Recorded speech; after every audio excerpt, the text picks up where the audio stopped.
Hey guys, it's Sarah Lena here, and I wanted to talk a little bit today about accepting reality. Now, I've talked a little bit before about how I believe you can imagine yourself into a different reality. This one is about accepting the reality that is thrust upon you because sometimes we don't have a choice. My job during the day is that I am a cat herder of rocket scientists.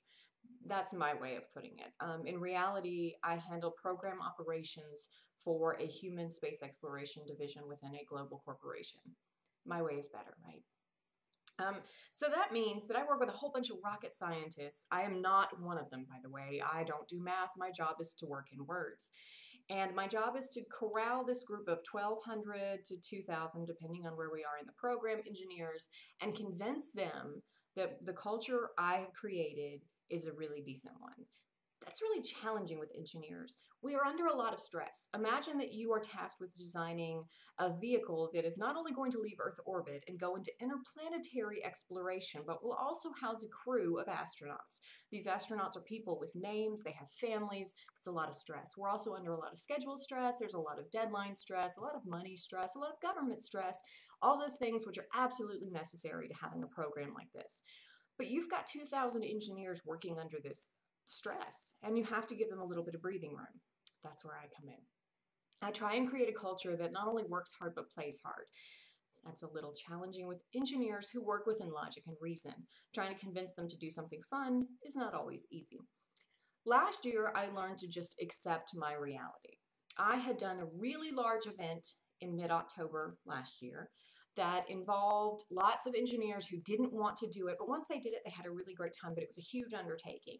And then 2 weeks later, I was told, not even suggested, perhaps we should, hey, think about this. No, Sarah, go do this, to create a program wide Halloween costume contest. Now, after having to convince everybody earlier that they should participate in my first event, I was really challenged with trying to surmise the joy and, oh no, please come do this, that the Halloween costume contest would require.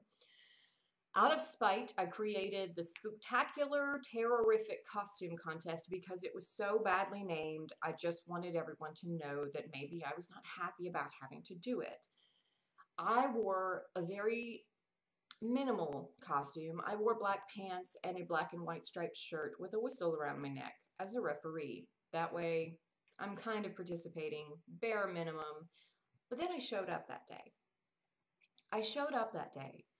And as much as I didn't want to do this, as much as I dragged my feet, I realized that when you tell a group of 2,000 engineers that being ridiculous is not only suggested, not only highly recommended, but a levied expectation, they go crazy.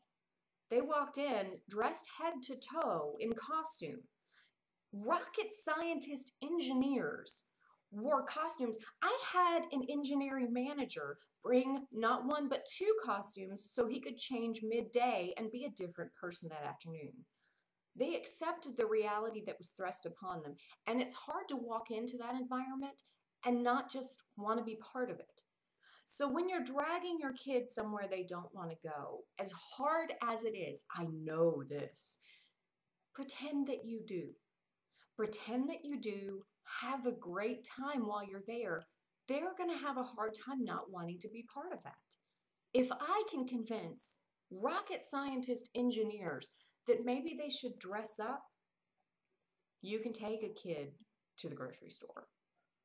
Have a great time. Find a way to have fun. Work hard and play hard. That's a great life lesson for the kids. I hope you have a great week. I'm off to do another putt-putt challenge for my guys. I'll see you later.